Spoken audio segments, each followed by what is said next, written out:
Ano po yung findings ng CIDG? Well, number one, yung elements ng anti-hazing ay mukhang consistent sa nangyari dito. Ang very clear sa revised anti-hazing law of 2018 na sinasabi na hindi lang fraternities and sororities ang included sa anti-hazing, pati clubs and organizations. Dito sa pagkakataon na to, may mga elements ng anti-hazing na katulad ng sinabi na forced calisthenics at saka exposure to weather, which resulted to death ng mga dalawang players. Those two facts are very, very present. Okay. So, ilan po yung ano yung recommendation basically ng CIDG dito sa Department of Justice po? To be charged under the Anti-Hazing Act. 11 silang na sinabi ng CIDG na lahat sila present during the occurrence of the hazing. Okay, so sino-sino po yung mga pinapakasuhan ng CIDG? Teka, kukunin ko yung listahan o wala sa akin. Give me one. Ask another question, papakuha yung listahan ulit. Pero kasama doon si Tab Baldwin, tsaka yung mga assistant coaches. Tab Baldwin, okay. Okay, so dito, basically, ilan po yung mga nakausap ninyo dito sa investigation na ito? Yung nakausap ng CIDG? 60 individuals, which took 620 hours. It had over almost 1,000 pages of testimony. Sa lahat ng pagsusuri na to, lahat sila may abogadong kasama at lahat sila were informed na ito ay fact-finding. Kasama lahat yan sa investigation. So, 2 weeks tong ginawa, in the span of 2 weeks. Yung 11 na nakalagay na dito, na recommended ay si Thomas Anthony Baldwin, head coach, Grant Byrnes, strength and conditioning coach, Cesar Vincent Ilumba, strength and conditioning coach, Dean Cesar Castaño, Dean being a name, hindi siya dekano. Assistant coach, Sandro Nicolas Soriano, assistant coach, Reynaldo Jacinto, assistant coach, Paulo Manuel Adiboso, student manager, Andrew Salud, student manager, John Eric Rueca, physical therapist, Aris Ponce, utility ball boy, Joel Papa alias Boy, utility and ball boy. So, ano po ba yung paliwanag nila nung ito yung tinutumbok na direksyon ng investigasyon? Kasi di ba, how do you draw the line between not violating the anti-hazing law and doing or pushing your players to the limit during a supposed training camp? How do you draw the line?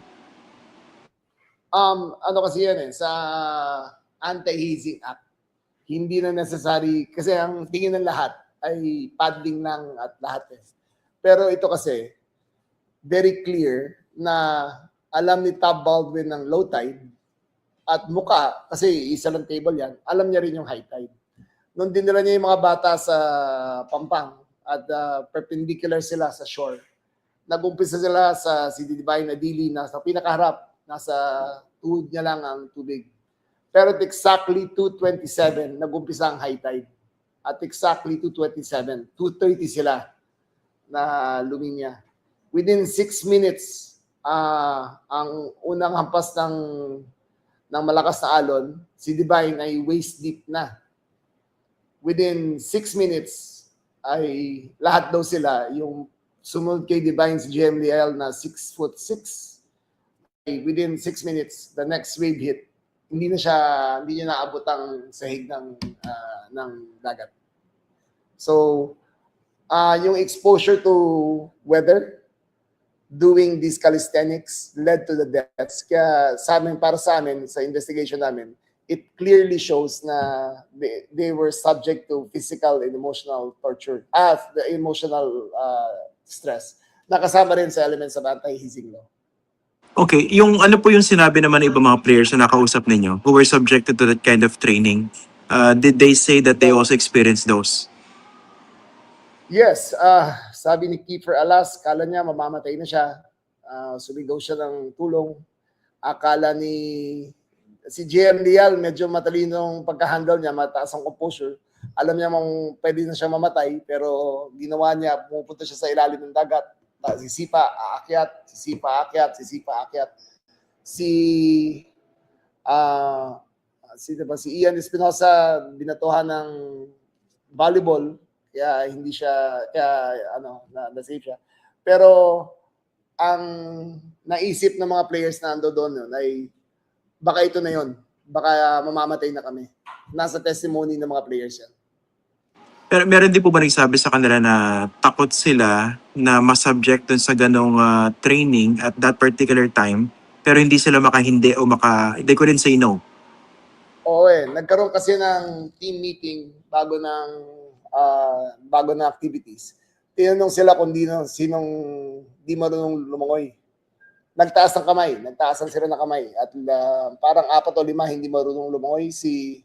Hindi marunong si Divine Adili, si Ian Espinosa, si Sultan, nakalimutan ko yung last name isa pa player na FSA, si Kiefer Alas. Yung 4 na yan sigurado hindi marunong maglangoy. Nung tinanong sila na kung marunong kayo lumangoy hindi, sabi nila, hindi ako marunong lumangoy, pero sige, sama pa rin ako. Parang, tas nagtawanan yung mga players. Kasi parang esprit de corps na yan Alam na ni Coach Tab na hindi siya marunong lumangoy. Ngunit, sabi niya, you don't know how to swim? This is what you do on a riptide. Binigyan niya na instructions. So, full knowledge siya na hindi marunong maglangoy yung mga players. Pero binigyan niya pa rin ng instructions what to do in a riptide.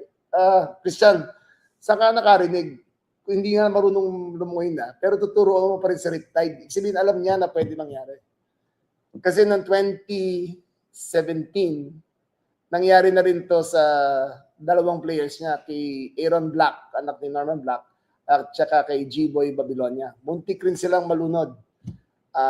Ang nagsalba kay Aaron Black ay si Coach Yuri Escueta. Ang nagsalba naman kay G-Boy Babylonia ay si Tab Baldwin. Kaya nung tinanong namin sa kanya na, Coach, were you of knowledge that this happened before? Sabi niya, no such thing ever happened before. Ngunit, very clearly, noong 2017, may muntik na mamatay Sa testimony nga ni Aaron Black, sabi niya, katapusan na to. This is how I'm going to end. Hindi siya nag-complain sa pag-akit sa kanya, hindi siya umangal, pero patingin sa bahay, nagsabi siya sa tatay niya, galit na galit yung tatay niya sa nangyari. So, ganyan yung mindset ng mga players Yung kung player ka, hindi ka talaga aangal. Tanggap lang kung ano pinapagawa sa'yo. Ganyan ang mindset ng atleta Natatakot lahat yan.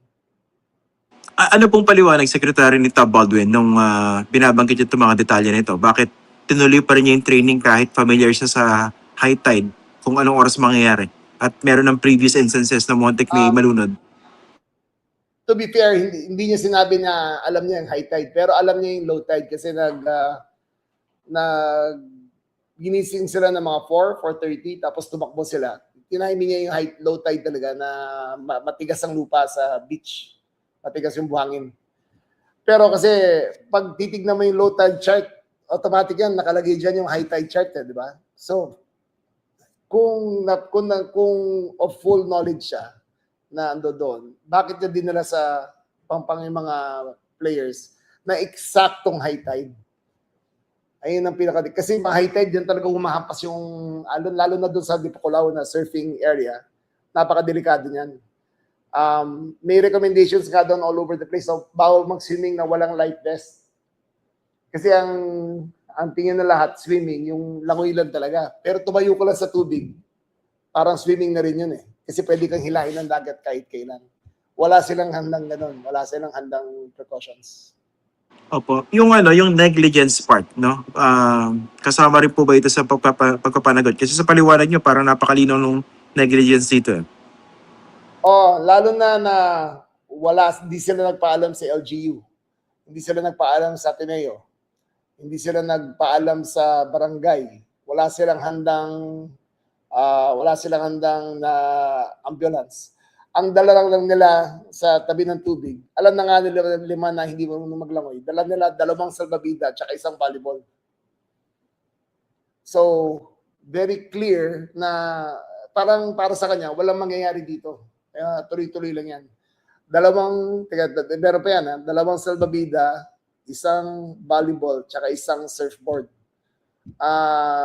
Bago dumating ang PRRDMO ng munisipyo, was another 20 minutes bago natawag lahat ng rescue team. Hindi siya nagtawag ng rescue team na pumunta ron. Kinausap rin namin ang Philippine Coast Guard. Sabi nila, yung lugar na yan, iniiwasan na mag-training dyan dahil napakadelikado. At kung tinawag lang daw sila, pwede silang sanang nag-asikaso sa likod ng mga players just in case na may riptide niya. Kasi kita mo na to professionals umiiwas na. Paano pa tong mga amateurs na hindi marunong lumangoy? Doon sila dinala. Ano pong sinabi ni Tab Baldwin? Bakit niya dun ginawa specifically yung training na yan? Kung clearly napakadelikado, pati yung mga locals umiiwas. Hindi rin namin maintindihan ba't gusto niya. Tatlong beses siya na ginawa dyan sa Dipocolaw 2017, 2018, 2019. Noong 2020 nagkaroon ng pandemic, so hindi natuloy. Nung isang taon, ginawa niya sa La Union, pero hindi niya nagustuhan dahil marami daw tao, kaya binalik niya na naman sa Dipocolaw. Tapos yung nung nangyari po yan no? So, walk us through the sequence, no? So, nung nalulunod yung mga players, ano yung mga ginawa ng coaching staff? Well, ang nakita lang namin doon, binatuhan ng volleyball si Ian Espinosa, kaya siya hindi nalunod. Kay Ian kasi nag-umpisa ang tubig bandang bewang niya nung humampas na yung alon, hindi talaga marunong maglagoy ba. Pero yung unang ahon niya, binatuhan siya ng volleyball. Ayun ang number 1. Yung iba, magulo na walang concrete timeline lahat. Ang iniisip ng lahat ng players, paano sila mabubuhay dito. Sinabihan na sila, pumito daw yung isa, sabi, parang go to the shore. Pero masyado na magulo, wala na sila magawa. Pero yun nga, ano pong paliwanag ni Tab Baldwin? What was he trying to achieve by holding the training there? Well, sa kanya kasi physical exercise yun water resistance training. Pero ito yung dyan, Christian. Ito pa ang magulo dyan. Tinanong namin siya kung may swimming pool sa resort. Sabi niya meron, pero unit depth at 6 feet. Kaya masyado malalim para gamitin sa training. Pero nung tinignan namin, may swimming pool talaga, pero ang depth niya, 4 feet ang pinakamababaw, 5 feet ang pinakamalalim. So may swimming pool. Kung water resistance training kasi kung kahit PBA teams ang tanong mo, ginagawa nila sa swimming pool hindi sa dagat. Dahil nga maraming elements sa dagat na delikado. Kaya nagtataka kami kung bakit ganun. Okay. Gusto ko rin po tanongin yung kultura, no? Dun sa, within the basketball team.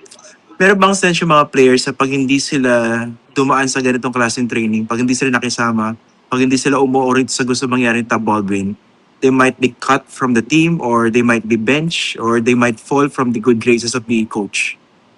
Meron kasing may bebop na babasahin ko sa iyo, Christian, nasa telepono ko Meron silang sayings na bebop, Blue Eagle Band of Brothers.